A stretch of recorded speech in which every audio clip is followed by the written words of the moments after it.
Ito na.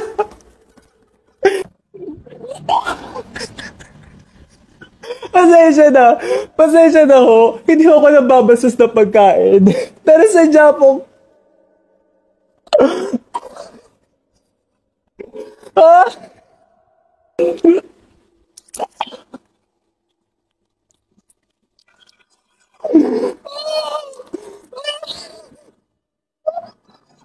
Oh, okay. Oh. Umpisahan natin sa paglalagay ng kalamansi sa bagoong.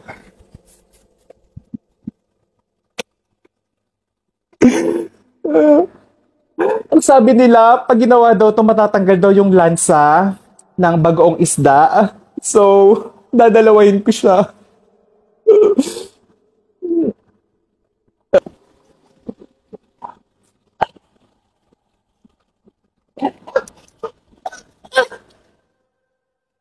Ate, hindi ko mo.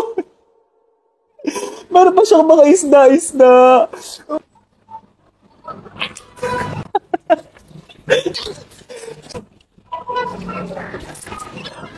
Bakit niyo ginagawa sa akin? Ah!